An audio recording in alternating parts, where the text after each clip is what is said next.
अच्छा यार, अगर 50,000 के बजट में अपने लिए एक फोन ढूंढ रहे हो ना, तो ये वीडियो एंड तक देखो, क्योंकि ये है Redmi Note 14 versus Infinix Note 40। दोनों के बीच में होगा एक एपिक बैटल या कह लें डिटेल कंपैरिजन। और ये दोनों फोन्स इस वक्त 50,000 वाले प्राइस पॉइंट के टॉप कंटेंडर्स हैं।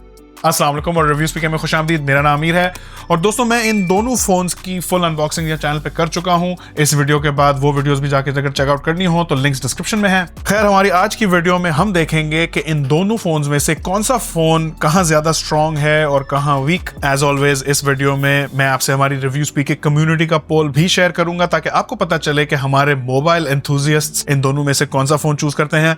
और फिर वीडियो के आखिर में हम पॉइंट्स पे बेस करके इन दोनों में से एक विनर भी सेलेक्ट करेंगे। वो सेक्शन आप लोग हमेशा बहुत ही पसंद करते हैं, तो ये वीडियो आपने एंड तक देखनी है। अच्छा, यहाँ ये बात भी रेलेवेंट है कि ये दोनों फोन्स अपने लाइफ साइकिल के अलग अलग हिस्सों में हैं। Redmi Note 14 कुछ दिनों पहले ही लॉन्च हुआ है, जबकि Infinix Note 40 is due for a refresh. ये फोन पिछले साल लॉन्च हुआ था और एक आध 2 महीने में इसका नया मॉडल आने वाला है। लेकिन as it stands right now 50,000 वाले प्राइस पॉइंट पे Infinix का नोट डिवाइस यही है। तो अब शुरू करते हैं इस कंपैरिजन को और सबसे पहला कंपैरिजन है प्राइस का। तो Redmi Note 14 दो वेरिएंट्स में लॉन्च हुआ है।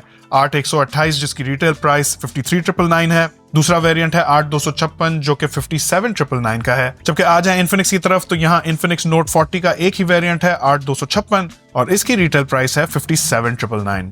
अच्छा, अब हमारी आज की वीडियो के लिए हम इन दोनों फोन्स के बेस वेरिएंट्स को कंसीडर करेंगे। तो Redmi Note 14 का 8128 वाला वेरिएंट और Infinix Note 40 का 8256 वाला वेरिएंट। और ऑफ कोर्स ये फोन्स आपको मार्केट में रिटेल प्राइस से नीचे भी मिल जाएंगे, लेकिन यहाँ ये भी ध्यान में रखिएगा कि क्योंकि Infinix Note 40 अपने लाइफ साइकिल के एंड पे है तो इस पे मार्केट में डिस्काउंट्स ज्यादा डीप हैं। लेकिन जहां बात है रिटेल प्राइसेस की, तो क्योंकि Redmi Note 14 का बेस वेरिएंट 8128 है तो इन दोनों फोन्स में Redmi Note 14 लोअर प्राइस की वजह से विनर है। अब आगे बढ़ते हैं और आ जाते हैं बिल्ड और डिजाइन पे। तो यहाँ दोनों फोन्स की बैक प्लास्टिक की है, लेकिन मटेरियल्स और डिजाइन लैंग्वेज में कुछ फर्क है। पहला बड़ा फर्क तो यह है कि Redmi Note 14 इस बार एल्यूमिनियम की फ्रेम के साथ आया है, जबकि Infinix Note 40 की फ्रेम प्लास्टिक की है। और यहाँ Redmi Note 14 में आगे Gorilla Glass 5 की प्रोटेक्शन दी गई है, जबकि Infinix Note 40 में Gorilla Glass को मेंशन किया गया है, लेकिन स्पेसिफिकली नहीं बताया गया कि कौन सी Gorilla Glass प्रोटेक्शन है। आई एम श्योर अगर Gorilla Glass 5 की प्रोटेक्शन होती तो Infinix वाले हमें जरूर बताते।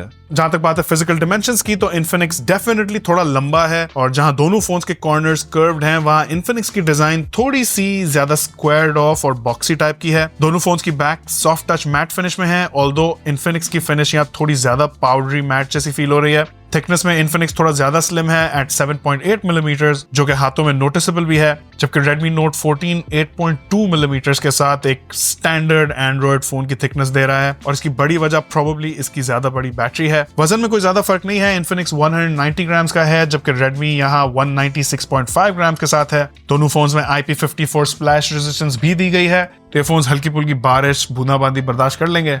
कैमरा मॉड्यूल्स की बात करें तो यहाँ Infinix का थोड़ा ज्यादा बड़ा इन योर फेस टाइप का कैमरा मॉड्यूल है, जिसमें ये RGB लाइट भी है जो इसे चार्ज करते हुए जलती है, जबकि Redmi is going for that iPhone type of look. Oh, and did I mention Mac Charge, जो कि स्ट्रिक्टली स्पीकिंग फोन की अपनी डिजाइन का इतना बड़ा हिस्सा तो नहीं है, लेकिन Infinix Note 40 लाइनअप के साथ ये Mac Charge केसेस भी आते हैं, जिनके साथ ये Mac Charge एक्सेसरीज लगती हैं to give you that iPhone like MagSafe experience. और इसकी एक्सेसरीज आपको मार्केट से मिल जाती हैं, जिसकी वजह से मैंने इसको एक डिजाइन फीचर के तौर पे भी मेंशन किया है और इस पे मैं मजीद बात करूंगा इस फोन के चार्जिंग स्पेक्स में। पहले हम चल के इन दोनों फोन्स में से मटेरियल्स और डिजाइन के हवाले से एक विनर सेलेक्ट करते हैं। तो एल्यूमिनियम की फ्रेम और आगे Gorilla Glass 5 की प्रोटेक्शन की वजह से यहाँ Redmi Note 14 के पास एक एज है, लिहाजा ये हमारा विनर है। अच्छा, यहाँ मुझे आप लोगों की राय जरूर चाहिए कि आपको इन दोनों फोन्स में से किस फोन की डिजाइन ज्यादा पसंद आई, मुझे नीचे कमेंट्स में बताना। और दोस्तों इसके साथ अब हम आते हैं डिस्प्ले पे, और जहां अब तक Redmi ने इस कंपैरिजन को लीड किया है, मेरा ख्याल है Infinix भी अब अपने थोड़े लेग्स को स्ट्रेच करेगा और इस कंपटीशन में आगे आना शुरू कर देगा, क्योंकि इन दोनों फोन्स के डिस्प्ले स्पेक्स बहुत ही सॉलिड हैं। तो पहले इनके स्पेक्स देख लेते हैं। साइज में Infinix Note 40 ज्यादा बड़ा है 6.78 इंचेस के साथ, जबकि Redmi Note 14 में 6.67 इंचेस का डिस्प्ले लगाया गया है। तो अगर आपके लिए ज्यादा स्क्रीन रियल एस्टेट एक इंपॉर्टेंट चीज है, आपको बड़ी से बड़ी स्क्रीन ज्यादा पसंद आती है मेरी तरह, तो वहां Infinix Note 40 आपके लिए एक बेहतर ऑप्शन रहेगा। अदर देन दैट स्पेक्स और फीचर्स यहाँ काफी सिमिलर से हैं। तो दोनों फोन्स में फुल HD AMOLED पैनल्स हैं, दोनों का रिफ्रेश रेट 120 हर्ट्ज यानी कि अल्ट्रा स्मूथ एक्सपीरियंस, दोनों में होल पंच कटआउट्स हैं, दोनों फोन्स वाइडवाइन L1 की सर्टिफिकेशन के साथ हैं यानी कि नेटफ्लिक्स फुल HD में चलेगी, और दोनों फोन्स में under display optical fingerprint sensors भी मौजूद हैं। तो फिर साइज के अलावा इन दोनों डिस्प्लेज में फर्क है क्या? तो मेरा ख्याल है एक बड़ा फर्क तो ब्राइटनेस में है, जहां Redmi Note 14 का डिस्प्ले 1800 निट्स की पीक ब्राइटनेस देता है, जो कि सनलाइट में फोन को इस्तेमाल करने के लिए काफी डिसेंट है, जबकि Infinix Note 40 1300 निट्स की पीक ब्राइटनेस पे मैक्स आउट हो जाता है। वैसे 1300 निट्स भी ठीक ठाक ब्राइटनेस होती है, आपको धूप में फोन इस्तेमाल करने में ज्यादा इश्यूज नहीं होंगे। फिर यहाँ दूसरा बड़ा फर्क है बेजल्स की थिकनेस में, जहां Infinix Note 40 के बेजल्स नोटिसेबली ज्यादा पतले हैं, जो कि हर कोई अग्री करेगा एक सुपीरियर चीज है और ज्यादातर लोगों को पसंद आती है, क्योंकि इससे फोन ज्यादा प्रीमियम फील होता है। एंड ऑन दैट नोट मेरा ख्याल है वक्त आ गया है कि हम डिस्प्लेस के हवाले से इन दोनों फोन्स में से एक विनर सेलेक्ट करें, और जहां Redmi Note 14 का डिस्प्ले ज्यादा निट्स बरसा रहा है, वहां मेरे लिए ज्यादा स्क्रीन रियल एस्टेट और पतले बेजल्स दोनों खासे इंपॉर्टेंट फैक्टर्स हैं, जिसकी वजह से मैं Infinix Note 40 को यहां एक विनर सेलेक्ट कर रहा हूं। और मेरा ख्याल है कि डिस्प्ले के बाद अब जरा जल्दी से ऑडियो एक्सपीरियंस पे एक नजर दौड़ा लेते हैं। तो यहाँ दोनों फोन्स ड्यूल स्पीकर्स के साथ हैं। अगर साउंड क्वालिटी की बात करूं तो Infinix Note 40 का वॉल्यूम मुझे थोड़ा ज्यादा लगा, लेकिन इसमें ट्रेबल भी हल्का सा ज्यादा है, जबकि Redmi Note 14 का ओवरऑल वॉल्यूम मुझे थोड़ा सा कम महसूस हुआ, लेकिन इसका बेस रिस्पॉन्स थोड़ा बेहतर है। But at the end of the day दोनों की स्पीकर्स की क्वालिटी कमोबेश आगे पीछे ही है, कोई ज्यादा बड़ा फर्क आपको नहीं मिलेगा। लेकिन यहाँ जो गेम चेंजर चीज है वो है Redmi Note 14 में, क्योंकि यहाँ एक ऑडियो जैक भी दिया गया है, जबकि Infinix Note 40 ने तो वो फ्लैगशिप वायरलेस बड्स वाली लाइफ को एम्ब्रेस कर लिया है, इसमें कोई ऑडियो जैक नहीं है। तो ऑडियो एक्सपीरियंस में हेडफोन जैक की एडेड कन्वीनियंस की वजह से मैं Redmi Note 13 को विनर सेलेक्ट कर रहा हूं। और अब आते हैं एक ऐसे सेक्शन पे जो हिस्टोरिकली बहुत ही इंपॉर्टेंट होता था, लेकिन पिछले एक साल में अब थोड़ा बोरिंग होने लगा है, क्योंकि इन दोनों फोन्स में पाकिस्तान का कौमी चिपसेट MediaTek Helio G99 लगा हुआ है, Redmi में अल्ट्रा और Infinix में अल्टीमेट के बैच के साथ। आई एम श्योर आप इस प्रोसेसर को दर्जनों वीडियोस में ऑलरेडी देख चुके हैं। ये एक 6 नैनोमीटर का 4G चिपसेट है, साथ में दोनों फोन्स में Mali G57 GPU है, 8 GB रैम है, और Redmi में 128 GB, जबकि Infinix में 256 GB built in UFS 2.2 storage है। अब जहां Infinix ज्यादा स्टोरेज के साथ है, वहां ये भी नोट करें कि इस फोन में कोई SD एक्सपेंशन सिरे से मौजूद ही नहीं है, जबकि Redmi Note 14 में SD एक्सपेंशन है। यहाँ एक हाइब्रिड सिम स्लॉट है, तो इसमें या तो 2 सिम्स या फिर एक सिम और एक माइक्रो SD कार्ड लग सकता है। तो अगर आप अपने फोन में कार्ड वार्ड लगाते हैं, SD कार्ड आपके लिए एक इंपॉर्टेंट फीचर है, तो वहां आप Redmi Note 14 को तरजीह देंगे। लेकिन जहां तक बात है कोर परफॉर्मेंस की, तो MediaTek Helio G99 अल्टीमेट हो या अल्ट्रा, दोनों की परफॉर्मेंस कमोबेश एक जैसी है। इनफैक्ट मैंने जब इन दोनों में AnTuTu बेंचमार्क्स रन किए तो दोनों का स्कोर 4,36,000 आया, जिसका मतलब है कि दोनों फोन्स एक एवरेज यूजर की डेली यूज एप्स, गेमिंग वगैरह आराम से हैंडल करेंगे, और ज्यादातर एवरेज यूजर्स को इन फोन्स में कोई फर्क नहीं महसूस होगा। तो अब आ जाते हैं विनर सेलेक्ट करने पे। तो सेम प्रोसेसर और तकरीबन आइडेंटिकल कॉन्फ़िगरेशंस की वजह से मैं परफॉर्मेंस के इस राउंड में दोनों फोन्स के बीच ड्रॉ डिक्लेयर कर रहा हूं, लेकिन जहन में रहे कि Infinix Note 40 में कोई SD कार्ड एक्सपेंशन नहीं है। अब आगे बढ़ के बात करते हैं इन फोन्स की बैटरीज पे। तो यहाँ एक बड़ा फर्क वाज़ेह है, क्योंकि Infinix Note 40 में 5000 mAh की बैटरी है, जबकि Redmi Note 14 ने इस बार हमें थोड़ा सरप्राइज किया है विद अ बिगर बैटरी। यहाँ 5500 mAh की बैटरी है, तो इस फोन से आप डेफिनेटली ज्यादा बैटरी लाइफ एक्सपेक्ट कर सकते हैं। और ऑब्वियसली बैटरी साइज के हवाले से Redmi Note 14 एक क्लियर विनर है।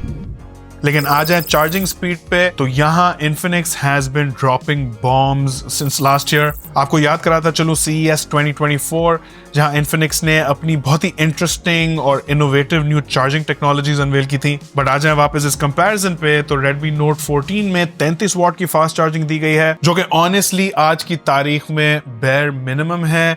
हमें इससे ज्यादा तेज चार्जिंग स्पीड मिलती तो बहुत ही बेहतर होता, क्योंकि 33 वाट की चार्जिंग अब आपको इससे नीचे वाले प्राइस पॉइंट्स पे भी बहुत आराम से मिल जाती है। जबकि Infinix यहाँ 45 वॉट्स की ज्यादा तेज चार्जिंग भी दे रहा है। And as if that wasn't enough, Infinix ने जैसे कि आपको पहले बताया हमें मैक चार्जिंग की भी फैसिलिटीज यहाँ पर दी हैं, तो आप जरा वो आईफोन वाले मैग्नेटिक चार्जिंग के शशके एंजॉय कर सकते हैं। और बाय द वे यहाँ बाईपास चार्जिंग और रिवर्स वायरलेस चार्जिंग भी मौजूद है, जो कि मिड रेंज प्राइस ब्रैकेट में तकरीबन अनहर्ड ऑफ है। तो जहां 45 वॉट्स की चार्जिंग के साथ इन्फिनिक्स वैसे ही जीत रहा है, बकौल इन्फिनिक्स ये फोन 26 मिनट में एम्प्टी से आधा चार्ज हो जाता है, वहां इसकी ये वायरलेस मैक चार्जिंग जो कि 20 वॉट्स पे फोन को चार्ज करती है, वो भी एक बहुत ही अप्रिशिएटेड चीज है। तो चार्जिंग स्पीड में इन्फिनिक्स नोट 40 एक क्लियर विनर है। अब अगर आप हमारे साथ यहां तक पहुंच गए इस वीडियो में, तो पहली चीज तो है थैंक यू। मुझे नीचे कमेंट्स में रिव्यूज पी के आर्मी लिख के जरूर बताना ताकि I know who you are. और इस वीडियो को यार अपने दोस्तों के साथ शेयर करो, सब्सक्राइब करो, फॉलो करो ताकि हमारा चैनल ग्रो करे। और अब हम आ जाते हैं सॉफ्टवेयर पे, ताकि अब हम जल्दी से वीडियो को रैप अप करें। तो दोनों फोन्स के अंदर out of the box Android 14 आता है और दोनों में ही इनकी ब्रांड्स की कस्टम स्किन्स हैं। तो Redmi Note 14 में Xiaomi की लेटेस्ट HyperOS लगी हुई है, जबकि Infinix Note 40 में Infinix की XOS 14 है। मैं इन दोनों इंटरफेसेस के बारे में काफी इनडिफरेंट हूं, मतलब मेरी कोई ज्यादा प्रेफरेंस यहाँ नहीं है। ऑल्दो Xiaomi की HyperOS की बहुत ज्यादा हाइप थी जब ये लॉन्च हुआ था, क्योंकि ये IoT डिवाइसेस के लिए डिजाइंड है, तो Xiaomi के प्रोडक्ट्स का इकोसिस्टम थोड़ा बेहतर हो जाएगा। और ये HyperOS MIUI से ज्यादा लाइट और स्मूथ है। इसकी साइज भी थोड़ी छोटी है और इसकी फाइल सिस्टम और लोड मैनेजमेंट भी बेहतर है। एक काफी हाइप फीचर है इसकी ये आर्टिस्टिक लॉक स्क्रीन, जो कि बेसिकली आईफोन की होम स्क्रीन की तरह काम करती है। इन दोनों इंटरफेसेस में एक नोटेबल फर्क यह है कि Infinix Note 40 में बिल्ट इन कॉल रिकॉर्डर मौजूद है, जबकि Redmi Note 14 में नहीं है। तो अगर आप बताए बगैर लोगों की कॉल्स रिकॉर्ड करते हैं और उनके भरोसे का फायदा उठाते हैं, तो ये चीज आपके लिए शायद इंपॉर्टेंट हो। मेरे लिए कॉल रिकॉर्डर इतनी इंपॉर्टेंट चीज नहीं है, ऑल्दो मैं Aahista Aahista team call recorder पे आता जा रहा हूँ, जासूसी भाइयों के साथ रह के। और यहाँ ये भी नोट करें कि Redmi Note 14 सीरीज को 3 साल के सॉफ्टवेयर अपडेट्स मिलेंगे, जबकि एंड्रॉइड में स्टैंडर्ड 2 साल के अपडेट्स मिलते हैं। तो इंटरफेसेस के इस राउंड में मैं इन दोनों फोन्स के बीच में एक ड्रॉ डिक्लेयर कर रहा हूं। दोस्तों अब आते हैं कैमरास पे, और प्रॉमिस इसके बाद मैं वीडियो को रैप अप कर दूंगा। तो दोनों फोन्स के बैक पे so called rear camera setups हैं। Infinix Note 40 में 108 मेगापिक्सल का मेन कैमरा है with 3x in sensor zoom, साथ में 2 मेगापिक्सल का डेप्थ सेंसर और एक अनआइडेंटिफाइड सेंसर है। कोई बड़ा ही मशकूक सी चीज है, बड़ा ही कोई मिस्टीरियस सीक्रेटिव सा सेंसर है जिसका Infinix हमें नहीं बता रहे। जबकि Redmi Note 14 में भी 108 मेगापिक्सल का मेन कैमरा है, again with 3x in sensor zoom. यहाँ 2 मेगापिक्सल का मैक्रो कैमरा है और साथ में 2 मेगापिक्सल का डेप्थ सेंसर, पूरे 2 मेगापिक्सल। पहले जरा दोनों फोन्स के मेन कैमरास को साइड बाय साइड चेक करते हैं। तो इन दोनों की ओवरऑल परफॉर्मेंस मुझे अच्छी लगी। कुछ छोटे छोटे फर्क मैंने जरूर महसूस किए, जैसे कि Infinix का कलर प्रोफाइल जो कि थोड़ा सा वार्म साइड पे है, जबकि Redmi का कलर प्रोफाइल थोड़ा कूल या न्यूट्रल साइड पे होता है, जिसकी वजह से मेरे लिए पर्सनली Redmi की इमेजेस थोड़ी ज्यादा प्लीजिंग थी। Infinix की इमेजेस में मुझे सैचुरेशन भी एक टच ज्यादा महसूस हुई Redmi से, लेकिन ऑनेस्टली बहुत सी इमेजेस में दोनों में से एक क्लियर विनर सेलेक्ट करना काफी मुश्किल था। Redmi का 3x इन सेंसर जूम भी मुझे थोड़ा बेहतर लगा, आपको थोड़ी ज्यादा क्लियर इमेजेस देता है।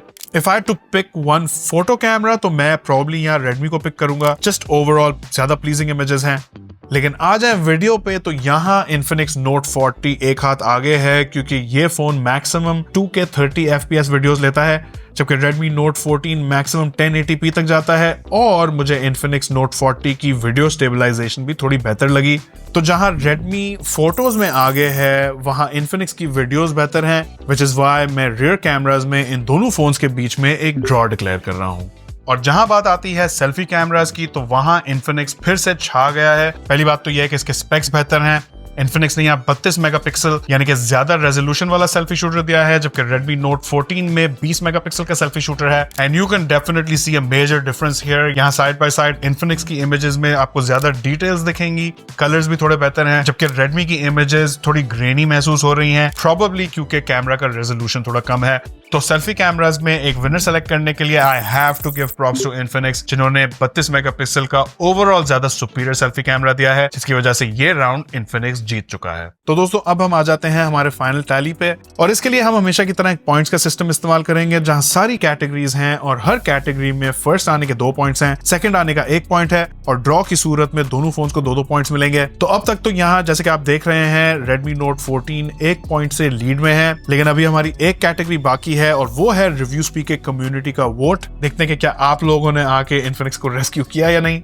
तो अनफॉर्चुनेटली फॉर Infinix, आप लोगों ने भी Redmi Note 14 को ही सेलेक्ट किया है, और काफी हैवी मेजॉरिटी के साथ 70%। और इसकी वजह से हमारे पॉइंट्स टेबल में Redmi Note 14 की लीड और भी ज्यादा स्ट्रांग हो गई है as the clear winner of today's comparison. लेकिन यहाँ ये बात ध्यान में रखें कि Infinix Note 40 अब तकरीबन अपने लाइफ साइकिल के एंड पे आ चुका है। अगले 1 आध 2 महीने में Infinix Note 50 की बातें हो रही हैं, तो जब वो आएगा तब देखेंगे कि Redmi Note 14 क्या बेचता है। इन द मीन टाइम आप भी हमारा ये पॉइंट्स टेबल अपनी प्रेफरेंसेस के मुताबिक फिल करके एक विनर सेलेक्ट करें और फिर मुझे अपनी चॉइस नीचे कमेंट्स में जरूर बताएगा। चैनल पे नए हैं तो हमें सब्सक्राइब और फॉलो करें। वीडियो पसंद आई तो इसे फौरन से पहले अपने दोस्तों के साथ शेयर करें। आखिर तक देखने का बहुत शुक्रिया। इंशाल्लाह आपसे मुलाकात होगी अगली वीडियो में। अल्लाह हाफिज।